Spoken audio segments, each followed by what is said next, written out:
Tyson Fury cemented his status as an elite-level heavyweight with an absolutely scintillating performance to stop Tom Schwarz in the second round in Las Vegas over the weekend. The lead-up to the fight was typically Tyson, as the towering Mancunian contrasted heartfelt humanity with compulsive showmanship. You know, I look to inspire people to get better and change their lives as I did mine.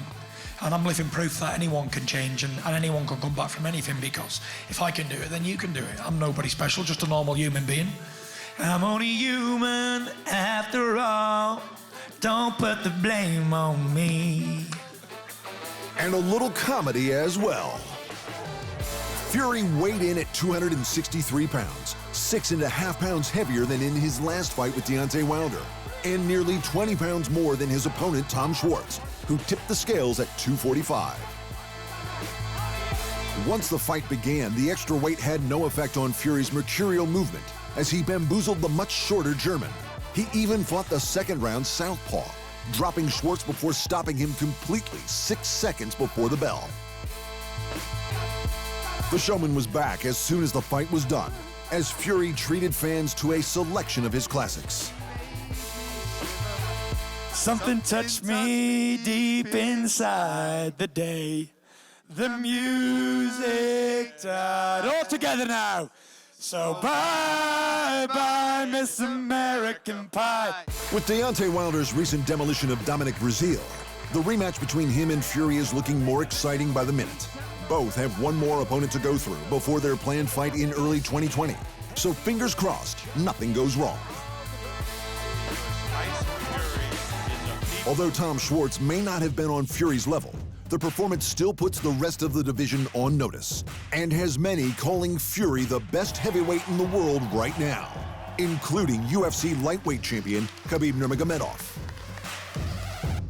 I think the best heavyweight is Tyson Fury. I think, like my opinion, like boxer, he's the best right now. The Eagle was doing press to promote his upcoming fight with Dustin Poirier and was forthcoming about his intended career path.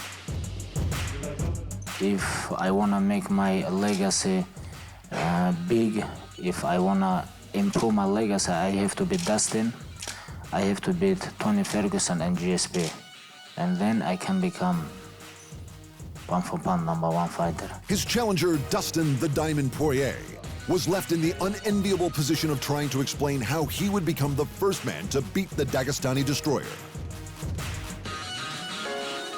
You know, a lot of people have been asking me questions like, what do I see weaknesses in Khabib's game, or where do I think he makes mistakes? And I've kind of been sitting back talking to my coaches and thinking about this, and I don't really need him to be weak for me to be strong, you know? I don't need huge glaring holes. I'm gonna create them with my pressure, my fight IQ, my just experience and the amount of rounds and years that I've been doing this. There's only an inch or two in height or reach between them, but Poirier has made the featherweight limit in the past, while Nurmi has fought at welterweight. The only question is if the Diamond can maximize his rapidly improving striking before Khabib takes him to the mat. It's the same question Conor McGregor failed to answer correctly in Nurmagomedov's last fight, and it looks like he won't be getting another chance anytime soon. Last 3 years, he have only one victory in amateur boxing, you know.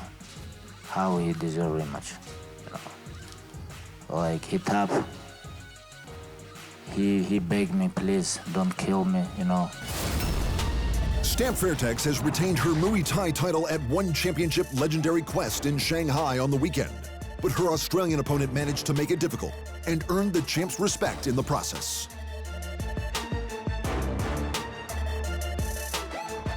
Alma Uniku proved to be quite a surprise packet, staying aggressive and touching up the Thai champ more than once. But Fairtex's counter-striking and wealth of experience was enough to capture the running of the fight and earn the judge's decision after 5 tough rounds. In the co-main event, Agalantani had to weather a bit of heavy striking from a suitably rippling Yoshihiro Akiyama in the Japanese legend's return to top-level prize fighting. Tani made it through and capitalized as soon as Sexy Yama's musculature drained his gas tank. finishing strongly enough to have his hand raised at the end.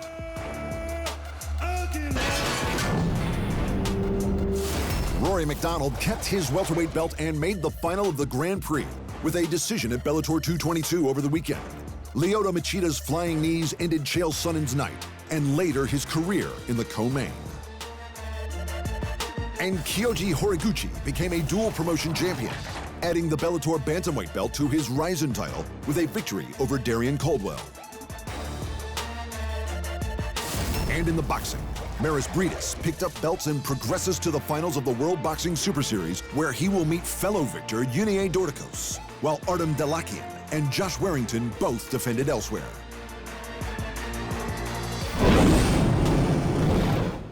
Thanks for watching, and remember, if you want more fight sports in your life, just hit the subscribe button.